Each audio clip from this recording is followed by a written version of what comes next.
Hello student, most welcome to my YouTube channel maths.com. I'm going to tell you concept and most important question for exam class 9 CBSE chapter polynomial. Easy and short with trick. Okay, let's see. देखिए आपसे question क्या कह रहा है, which are the following expression are polynomial in one variable and which are not. Okay पहले आप समझ लीजिए कि पॉलिनोमियल होते क्या है. अगर कोई इक्वेशन सपोज हम लिख रहे हैं स्क्वायर प्लस 3x प्लस 7, तो ये क्या हो गया, ये पॉलिनोमियल हो गया. ओके इसे हम पॉलिनोमियल बोलेंगे, ये आपका पॉलिनोमियल हो गया. लेकिन पॉलिनोमियल होते कौन से नहीं है, तो उसके लिए बस दो कंडीशन याद रखिए. पहला आपको याद रखना है, अगर आपके डिनोमिनेटर में वेरिएबल आ जाते हैं तो वो पॉलिनोमियल नहीं होगा. अब वेरिएबल क्या होते हैं, जैसे कि 2 है तो 2 को हम क्या कहेंगे, कांस्टेंट. ओके और जो x है ये हमारा क्या कहलाएगा, वेरिएबल कहलाएगा. ओके ये क्लियर हो गया, ये आपका कांस्टेंट हो गया, ये क्या हो गया, वेरिएबल हो गया. अगर वेरिएबल अगर डिवाइड में आ जाए तो वो पॉलिनोमियल नहीं होगा. अब जैसे मान लीजिए हमने लिखा 2x square plus 3x plus 7 upon हमने लिख दिया x लिख दिया. ओके अब देखिए वेरिएबल कहाँ आ गया, डिवाइड में आ गया. ठीक है तो ये पॉलिनोमियल नहीं होगा. पॉलिनोमियल आप समझ गए ना, कि अगर आपके डिवाइड में वेरिएबल आ जाते हैं, वेरिएबल का मतलब x ही नहीं हुआ, y भी आ सकता है, a भी आ सकता है, b भी आ सकता है, c भी आ सकता है. ओके मान लीजिए हमने इक्वेशन लिखा 2y cube plus 3y square plus 2 upon y कर दिया, तो ये भी पॉलिनोमियल नहीं होगा क्योंकि डिवाइड में क्या गया, वेरिएबल हो गया. तो पहली तो कंडीशन ये हो गई आपकी. और दूसरी कंडीशन आपको ये याद रखना है कि पॉलिनोमियल कौन से नहीं होंगे, अगर रूट में वेरिएबल आ जाते हैं. जैसे कि 2y क्यूब और प्लस 3 और हमने लिख दिया y और प्लस 2. अब देखिए रूट में y आ गया तो ये भी वेरिएबल आपका, ये क्या कहते हैं, वेरिएबल आपका इसमें आ गया, रूट में आ गया, तो ये भी आपका पॉलिनोमियल नहीं होगा. ओके नंबर आ सकते हैं, अगर यहाँ पे अगर हम लिख देते, यहाँ पे मान लीजिए 3√2y लिख देते इस तरीके से, तो ये पॉसिबल हो जाता.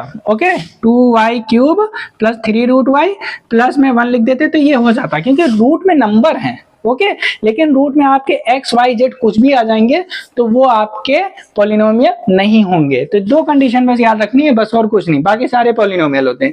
पहला याद रखना है कि डिनोमिनेटर में आपका वेरिएबल नहीं आना चाहिए, दूसरा याद रखना है कि आपका रूट के अंदर वेरिएबल नहीं आना चाहिए. बस अगर ये आ गए तो पॉलिनोमियल नहीं, अदरवाइज सारे पॉलिनोमियल है. ओके एक कॉन्सेप्ट और समझ लीजिए. चलिए कॉन्सेप्ट क्वेश्चन क्लियर कराते हैं. अब इसे आपका फर्स्ट क्वेश्चन है 4x स्क्वायर प्लस में 3x और प्लस 7.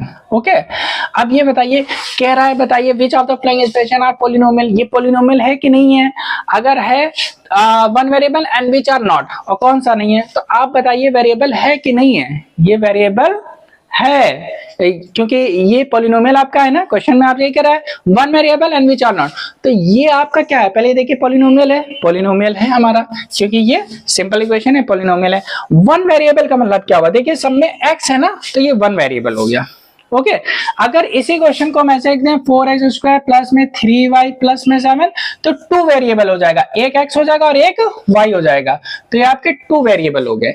अगर हम इसको ऐसे लिखते हैं 4x क्यूब प्लस में 3y स्क्वायर प्लस में 2z, तो 3 वेरिएबल हो गए, यहाँ पे 1 वेरिएबल 2 वेरिएबल और ये क्या हो गया, 3 वेरिएबल हो गया. ओके तो कॉन्सेप्ट क्लियर हो गया होगा कि 1 वेरिएबल 2 वेरिएबल और 3 वेरिएबल. तो यहाँ पे 1 वेरिएबल पूछ रहा था, तो ये आपका क्या हो गया, 1 वेरिएबल. ओके तो ये आपका पॉलिनोमियल होगा. ओके यस ये पॉलिनोमियल होगा 1 वेरिएबल. ओके ये क्या है, 1 वेरिएबल में. Okay 1 variable.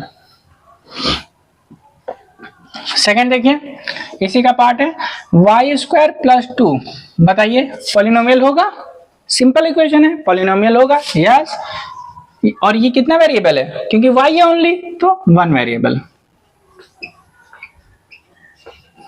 नेक्स्ट थर्ड देखिए, फिर आपसे कह रहा है 3√2 और प्लस में t√2, बताइए पॉलिनोमियल होगा कि नहीं होगा.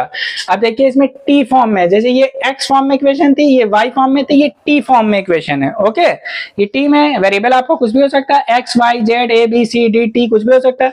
अब रूट में वेरिएबल आ गया, अभी हमने आपको बताया था रूट में आ जाएगा, तो ये पॉलिनोमियल नहीं होगा, नो. ओके नेक्स्ट आ जाते हैं.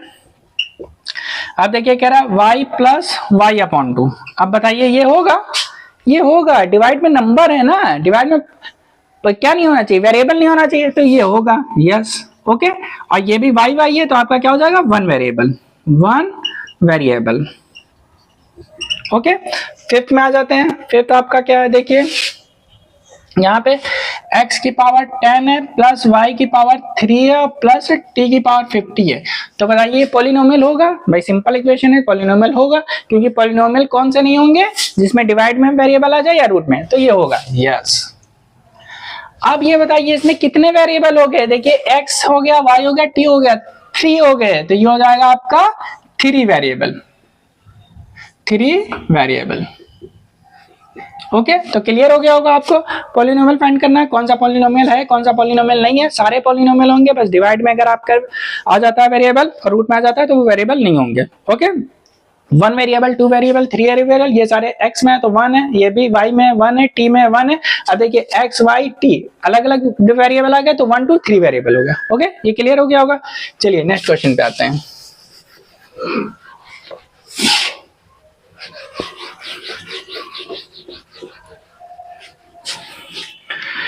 अब देखिए कह रहा है right the coefficient of x square in each of the following. आपको कोफिशिएंट ऑफ एक्स स्क्वायर बताना है। देखिए आपका फर्स्ट क्वेश्चन है 2 plus x square plus x. Okay, आपको बताना है कोफिशिएंट ऑफ एक्स स्क्वायर, तो लिख लीजिए coefficient of x square equal to में, तो आप देखेंगे एक्स स्क्वायर के साथ यहाँ क्या है, यहाँ पे कुछ नहीं है तो 1 है एक्स स्क्वायर के साथ, ओनली मल्टीप्लाई में आपको देखना है सिर्फ इतना।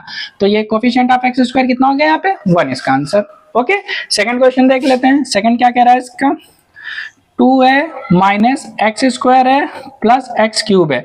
अब बताइए कोफिशिएंट ऑफ एक्स स्क्वायर क्या हो जाएगा, तो देखिए एक्स स्क्वायर के साथ यहाँ पे क्या है, 1 है, क्या है 1 है ना। अब 1 तो है लेकिन माइनस भी है, तो इसका कोफिशिएंट एक्स स्क्वायर का क्या हो जाएगा, -1, और यहाँ पे +1 था तो प्लस लिखिए चाहे ना लिखिए। ओके, थर्ड देख लेते हैं। थर्ड क्वेश्चन है आपका π/2 प्लस एक्स स्क्वायर। ओके, अब यहाँ पे बताइए कोफिशिएंट ऑफ एक्स स्क्वायर क्या हो जाएगा, तो देख लीजिए एक्स स्क्वायर के साथ यहाँ पे क्या है, π/2 एक्स स्क्वायर है, एक second, x square plus x. अब देखिए एक्स स्क्वायर के साथ यहाँ पे क्या है, π/2 है, तो कोफिशिएंट ऑफ एक्स स्क्वायर यहाँ पे क्या हो गया, π/2 आंसर। ओके, नेक्स्ट देख लेते हैं आपका क्या है, √2x - 1। अब यहाँ पे बताइए कोफिशिएंट ऑफ एक्स स्क्वायर, तो बताइए क्या हो जाएगा। अब बताइए यहाँ तो एक्स स्क्वायर है ही नहीं, जब एक्स स्क्वायर है नहीं तो उसका कोफिशिएंट तो हम बता नहीं सकते हैं, तो क्या हो जाएगा, 0 हो जाएगा। ओके, क्लियर हो गया होगा।